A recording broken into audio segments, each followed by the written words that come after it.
Oh my gosh, hello, welcome back. Chris and Veronica show. Wow, you didn't even give me a hey, we're gonna start. Nope. We're just jumping into it. That's the fun part. Yeah. Sure, okay. So we're now the ones without, order, right? We're the crazy ones today. Yeah, we're the ones just jumping in, doing stuff, making stuff happen. Because at some okay. point, you got to start hitting record. So that's what we did. Welcome to Chris and Veronica show. My name is Chris. This is Veronica. Find us online, chrisandveronica.com. What are we talking about today? Unscripted. Ooh, you know what? Now what? There's a lot of people that are saying, "Oh my God, you guys are so funny. What? I want to come on the show." Funny. And I was I like, can't even. No. No. We're funny because you're not here. No, I'm kidding. No, and it's hard to tell them that there's a chemistry, right? Yeah. We go. It's a whole thing. Yes, it's a whole thing. I don't know how to describe it. It's taken us this many episodes, in case you're watching, this many episodes in order to get to this point. Ooh, so, do you know how many episodes we have? I don't know. 1 million. Yeah. I think at 15 probably at this point. I think we're at 15 episodes or something. 15, 17, 18, I 20. think 17. Somewhere less than 100. Okay. And more than 10. All righty, Christopher. Okay. Right. So I was thinking about this the other day. I was like, Google reviews. Why do they not have a 0? Why is it like, when did we decide it was 1 through 5 rather than 0 through 10, right? Like, how did we get to a point as a society that we have 1 through 5 rather than 0 through 10 or 0 through 100 or something? Or even start with a 0. Right? Why wouldn't they? Because you think about like, what is that? Rotten Tomatoes or whatever? Yes. Rotten Tomatoes, you can do like 0 all day long and be like, that is not a thing, right? At least I think you can. Correct me online, like if I'm right or wrong, but I feel like they've got a 0, whereas Google is like 1 through 5. So what is a good customer service for you? Because I just had this other discussion with someone that said, "Oh, I tip 20% all the time." And I said, "Even for bad service?" She says, "Yes, because they have to work and they don't get enough." And I'm like, "No. If you give me bad service, it's 10%. What do you think is bad service?" Bad service and tipping. These are two different conversations. Ooh. So we have good and bad service, and then we have tipping and tipping culture. And tipping. So these are two different things. And then we have business owners that don't pay their people. And that's a third. That's a third conversation. Shots fired. Pew, pew, pew. Yes, shots fired. These are all things because I feel like, so I feel like tipping side of things, I always do at least 20%. If I like the person, it's 40%, whatever, right? Really? I'm a huge fan of even that 20% is not enough if I've been sitting there for an hour and a half chit-chatting with my girlfriends over one bottle of champagne or something, like whatever that looks like. Okay. I'm sorry, ma'am, but I have been over to ask you 5 different times if you needed something, and each time you said water because there was champagne that was sitting on the table. Right? You didn't order any food. You didn't do anything else. And so therefore, because there's 5 or 10 of us, like from your past sharing experience. a bottle, Okay. right? Like if there's 5 or 10 people sharing a bottle that's out at a table and I'm coming by to like check on you, I'm thinking at least $1 per person that's going to be there per hour, at least $1 per person per hour, right? So this is not a percentage thing. Same thing with beverages. If you're ordering a beverage, at least $1 per beverage that's coming out to you because that person went back, they made it, they brought it out to you, they'd asked you what it was, they waited for you to do the thing, they were very polite about it and all that stuff, right? Even like we've talked about this, the places like down on the waterfront where it's like toothless grandma been working there since she was like, 4 years old, and now hey, what do you want? Like she gets all my money. Yes. Like that lady there, she gets all my money. $1 million worth of tips, she can have it, right? Like you're getting $5 per drink because thank you. You are a lifer. This is a thing for you, right? Like you don't have, there's no 401k, there's no retirement, there's no none of this. You are still like that, even in like this area around here with minimum wage around $20 or whatever as a server. Like even if you're at 18 something and 17 something, like most of the people that I see that are working at barista stands are around 18 and change, maybe 19 plus tips on top of that. You can't survive on that. That's not a thing. And so on that side of things, that's why like for each drink that I get at a coffee stand, it's a $2 tip. It's a $2 tip for them, right? It's a $10 total between $10 and $11 when I get a beverage at those places because I'm gonna pay you what you're worth for taking the time to do that. I'm the one that drove here. I'm the one that spent the money to be able to get here. I'm the one that's eating out. So of course I'm gonna, Rico wants lots of attention. I know Rico's like, oh, I'm sorry. If you're not watching on video over here, there's a lot going on down below. Rico is wanting lots and lots of attention. Yes, and I stopped petting him and Rico was like, right. He deserves lots of attention. Yes. Yes, yes. If you have a floofer at home and you stop petting them and all of a sudden they're like pawing at your leg, being like, hey, what's up with that? What do you do with tipping? What's your thing? You give like 2% when you go somewhere. You're like a milk, very bad. 2% milk, get it? Because that's a joke. We 2% just milk. no, not at all. You're leaving poor service out there no, without money? I always do 20% unless my service is bad. And what I mean by that is, perfect example. I went into an establishment that was a mom and pop that definitely everybody knew your name when you walked in. And my girlfriend and I, we were new. We were trying it out. A friend suggested we go there. And it took me 20 minutes for them to even come over and ask me, what would you like to drink? And this was just at a bar. Mm-hmm. This was, and it was empty. There was about 5 people in there. Yeah. And I was like, oh, no, I got time today. So they came over and I said, oh, you guys must be busy. They didn't say nothing. They didn't say, hi, how are you? What can I get you? They just walked over in front of me and like, hello. And they said, hi. I feel like, so there's a place that's over on the Ave that does that kind of thing, right? We don't go there Really? anymore. We don't go there. I'm not going to tell you where it's at, but we don't go there because like it's that same kind of thing, right? Like, and yes, you recognize the places you're going to go to that you're going to go back to, right? And if you try out somewhere and it's not for you, then it's not for you, right? And that's totally good. So I'm 20%. If it's really bad service, I'll give them a 10%. So there, I have yet to walk out without tipping at least something. But for me, it's, but the most I've ever done was bartending. So I've never been a waitress or a hostess or anything like that. My experience has always been either a freelancer or I came up in the food industry as working at Whataburger in Texas. Hey, Whataburger. Oh my God, so delicious. Whataburger. And, it was different. There was no tipping, right? It's fast food. Right. So it was different. So I can see where you're saying, hey, I tip more than this because of the walking, the back and forth. And it's the same thing. And I get like that. even if I'm ordering at a counter at a like local coffee shop or something, and I'm ordering a sandwich, right? Maybe I'm going to get a sandwich that they're going to make in the back. Maybe I'm getting like a tea or something like that, right? Tea is just hot water with some like stuff put into it or whatever. I'm still going to tip that person, right? If I'm ordering at the counter. And a lot of times that'll be maybe like $1 or $2 an item rather than $2 an item for like a drive-through right now. Like that's the thing. But in any case, I always tip. But my thing is with the automatic tippers, if it's like a 20%, but it's a $5 item or a $3 item or something, I'm still going to do custom tip and do $1.50 if it's a $3 item, right? Because like, come on now, 75 cents or whatever, like I'd rather do the dollar, right? What about, and we were just, the other conversation is, what about if it's a service and it's their own business, a chiropractor? And they have the tipping option on there. Would you tip your chiropractor? Massage person, yes. No, chiropractor. Oh, chiropractor. So I don't go to the chiropractor. That's, You're like, I'm 6'6". I'm not built for any of those tables. If anybody out there finds a chiropractor that has a table that fits my tall, whatever, lanky, something, if they have that, I'll go there. But there are no tables. Have you ever been to the chiropractor before that has a tall table? I've never been to a chiropractor ever. You've been to one that has a tall table on it? I've never been. Even some of our favorite, best people in the world that are chiropractors that we know don't have tall people tables. Okay, so what I hear in my head is, Veronica, your challenge today is find a tall person chiropractor. Because, it's just like everybody that sells challenge accepted. Okay, today we went through the home show thing with my sister, right? And so I walked through there with her. And there were these massage chair places there, right? And like, I don't like the massage chairs. Why? Because they say, oh, they're built for everybody. No, they're not. They are not built for everybody. I am 6'6". Isn't it just a chair? See, this is what I'm saying. Are chairs built for everybody? No, they are not built for everybody. Don't you sit down on the chair? These are all things. I am 6'6", and when you get into a chair that is enveloping you and then getting squishy and everything else and like all this other stuff, I don't fit. It doesn't work. So the massage chair wouldn't fit for you because of where? The back, the shoulder. Like, okay, imagine you trying to get a shoulder slash neck massage inside of a like massage chair.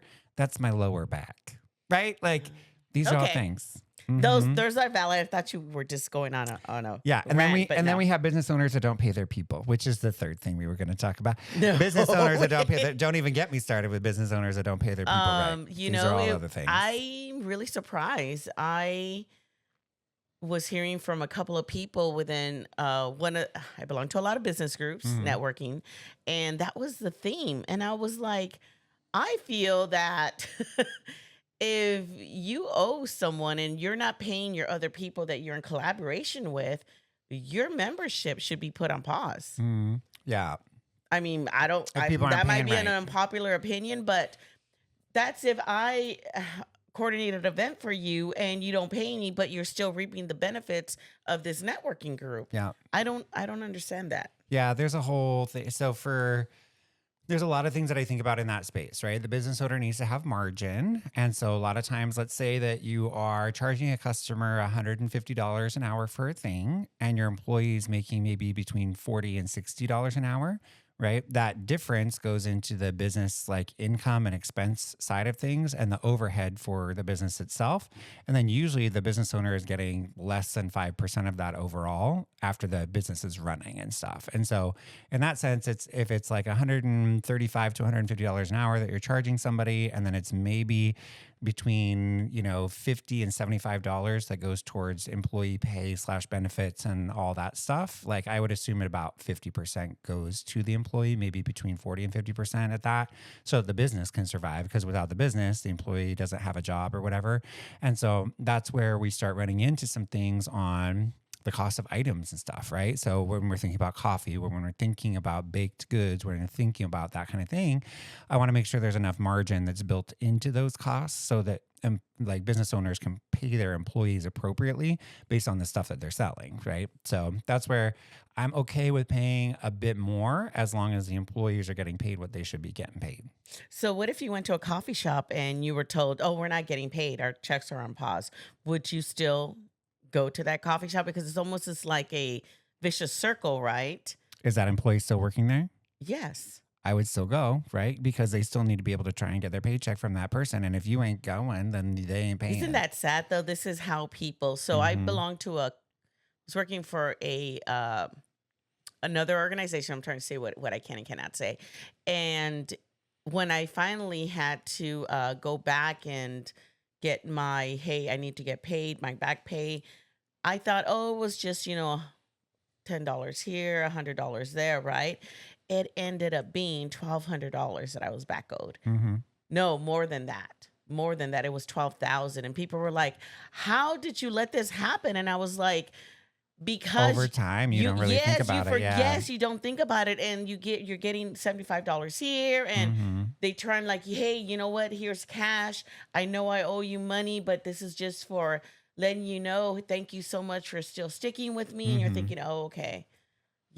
But nothing, but thankfully, I finally got paid. This is where on that like business owner side of things, I like to work with business owners to make sure that their business is laid out the way that it should be before I do business with them as a person, right? So like if this is an example, like if I'm going to be doing business advising for somebody, I have to make sure their house is in order before I'll even do business advising with them. Wow. Because I can't have my name tied to somebody who isn't doing the right thing. That is the other thing that I feel like a lot of small business owners, I was having another conversation at another networking group, and they said, then you have to decide, is it worth still trying to get what I'm owed, or am I just going to put up with bad attitudes and just chalk it up? You know what I like? I don't care what people think about me. I don't care what you think about me. I do my thing. You do your thing. But it's hard because especially if you're just starting out, there was a small business owner and she said, this one particular person, she keeps ordering these items from me and I know she's getting paid. I know I see the reviews, but she still needs to pay me. And I said, well, then tell her you're not going to receive. She says, but then what about all the others? What if she doesn't end up paying me? I'm like, and I had to stop and think about it. Yeah, as a small business owner, you get taken advantage of a lot. Yeah. I have 2 clients that are paying me late months, or that, hey, excuse me, your contract says I only work these many hours. What you're asking for is going to go over, which goes back to, at what point is Veronica going to say, I'm sorry, I can't do this for you, and then run the risk of losing them? So I have to worry. Is it worth losing that client or still put up with the aggravation? And sometimes it's long-term relationships, right? The majority of the clients that I work with, I've worked with for greater than 5 years, most of them in that 10-year time frame. And did you have any bumps in the road in the beginning with them? The clients that I still have now, no, right? Okay. Because I I don't Okay. tolerate that in my business Really? relationships. Yeah. Okay. Look at you, Chris. You know, I'm that person, like, so if I am calling you the last Friday of the month, and all my clients know this, if I am calling you the last Friday of the month, you know something's going on, right? Something didn't get paid, something isn't Ooh. happening, it's a large dollar amount. I've had other people reach out to you and whatever, but if it's me that's finally calling you about money and not the work, then we've got something going on, right? Yes. Because, like, for me, I try to get money out of the way in the beginning. You're prepaying me for everything that we're doing. This is not a get back to me in 90 days thing. This is a you're paying me in advance and I'm showing up to do that work for you, right? That's how the integrity for my business and for the work that I do in that space, right? There's some other spaces like government contracting and some others where it's literally years before you're paid, right? But that's different because those are collaborations and large group things and there's a lot of people that are involved. Like that takes a lot. And there's like even a contract we put in for a year and a half ago that we just got paid on in like January this year, right? There's a lot of work that goes into that. And yes, it is free time that's put into it until that contract comes to fruition. But when that contract comes to fruition, it's really beneficial for everybody. It's beneficial for the community, first off. That's the first thing. Because, you know, we've been spending a year and a half in community doing this thing and creating this thing. And even if nobody gets paid for it, people are still happy because this thing is happening in community. And that's great. That's, you know, I love supporting people in the things that they're passionate about, right? And if I don't make any money off of that, I'm great. Because that's my payment, right? There's the other, like, you know, you have to have an economic engine that's running in your business in order to have your bills paid and money coming through the door. Because you're going to live, like, I'm a huge fan of living off of income rather than assets, right? Live off the money that's coming through the door as income, no matter what that income is, which is why sometimes, like, I'm having tea at home and other times we're going to a 5-star restaurant, you know, no matter what that is. Like, I don't have a clothing budget, right? I intentionally don't have a clothing budget because I don't need to have that expense on my line item. You'll see me wearing the same like 10 outfits every couple of weeks. Hey, it makes things easy though, but you're right. It's simplicity at its finest, right? Do you feel that, what advice would you give a small business that's just starting out? Because what you're saying is amazing, right? But where does somebody take that stand of, hey, because we enable people how to treat us, right? However, what if that was the only person that they can tie their name to, saying, oh, this person is my client, this is the services, right? Even though they're not getting paid. At what point? So there's a learning experience, and getting into business, you want to make sure that you're either very good at something or very passionate about something. Those two pathways. You've got to go one of those two pathways. Do you think both of them have to be together? No, you can absolutely hate doing something and be very, very good at it and charge people for it, right? Yes. And so in that standpoint, you've got to typically be in one of those two lanes. Once you're in that lane of, I'm really good at this thing and I can charge people for it and I can teach others about how to be able to do this thing, right? Go all day, like do that and get to a point that you understand how to be able to run a business, how to be able to pay taxes, how to be able to take care of expenses, how to be able to take care of people around you, how to build packages that people are able to engage with, build a product and services that people can do, right? No matter which lane you're in, whether you're passionate or like you're really good at that thing, you still have to learn how to be a business owner. And that's the tough part, how to operate in business and how to really like lay out things with people so that they know like what your intentions are and how you're going to be able to accomplish the thing for them, because it's all about outcomes, not the amount of time you spend on the thing. Yes, being a business owner, you don't realize everything you need. So I took on a client that they have everything in order. They didn't have a bank account. They didn't have a business bank account. I'm like, stop. I'm just sitting here shaking my head, rolling my eyes. These are not things. Stop. I was like, if you have a state business license, you have a city business license, and like you don't have a payment system to be able to accept credit cards, to be able to go into a bank account. All of that. This is all so we had to number sit one. down and say, okay, this is your homework before we can go further. And I jotted down all the things I had to do. And in my head, I saw your face. Did you? That is my face. That is my natural face. You're like, looking at you. Yeah, clutching my pearls, being like, no. But it's what they said, that I'm really good at this, what I'm doing, and it fell into my lap. Yeah. And before I knew it, I was doing it all, and people were giving me checks. Yes, and they're giving me cash. They're doing the thing. And then it's that whirlwind, and that's. So yes, I was saving that little gem to share with you. Thanks. Yeah. So a lot of the clients that I work with, the first time that they do any sort of like bank account or ability to be able to accept like payments from anybody by card or something, or the first time that they use an accounting system, right? I work with a lot of clients that are like that, bookkeeping systems, how to be able to track expenses, like those types of systems like QuickBooks and whatever. Like I can sit down and be like, these are the top level categories that you should be using from day one. This is how you put it in. And these are generally accepted accounting principles, GAAP, right? And we go over what those are. You need to be able to have the date on the thing, who the merchant is, the dollar amount that the thing was for, and then the description of what you actually used it for within your business. Yes. And whether or not you can put that on as a business expense or not, and whether or not it counts towards a write-off on your taxes or not, because these are different things. Yes. You can still account for it in your business, but you're not able to like write it off on taxes or utilize it within your profit and loss statement, right? So these types of things there, and like how do you manage a cash flow statement, and why does cash flow matter over profit and loss, right? Like these are all things that people need to be able to know inside of their business, because all of those things need to be healthy, or at least you need to understand how to make them healthy so that you can run your business appropriately. And one of the bane of my existence, tracking your mileage. Yeah, that's why I use like QuickBooks, right? Because QuickBooks, you just put it. Do you know this? You know this, right? You just put it in because I told you. It has a little app. Yeah, you put it on the app, and then it just tracks like where you're going, right? Although one other person introduced me to another app. It's a paid one, but what they're saying, Veronica, I already knew my write-off with the first, month paid for itself. But still, that budget person, I'm like, no, we already know where we're going. Why can't we just write it in the Excel spreadsheet? Yeah. Yeah. And not No. me. No. As much as natural tracking can occur, I would love natural tracking to occur, because like nobody has time to do all that. Like you still need to put in the reason for the, You're right. Like you went from A to B, and this is the reason that you went from A to B or whatever. But yeah, how do we get from Google 0 to 5 into like mileage? It's called being unscripted. That's how.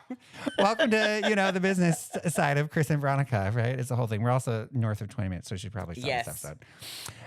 If you enjoy this episode, hit the like, subscribe, whatever button. We are on YouTube and Spotify. This is the Chris and Veronica Show. This is Chris, and this is Veronica. Find us at chrisandveronica.com, the Chris and Veronica Show on Instagram, Facebook, TikTok. If you haven't been on like TikTok and like Instagram recently, let me tell you, they are blowing up. Oh, and the reels. You guys are going to love the little reels. All the reels that are happening out there, there's like thousands upon thousands of views on those. So if you've been watching those, thank you. Thank you for saying I'm so funny and cute, unlike some people.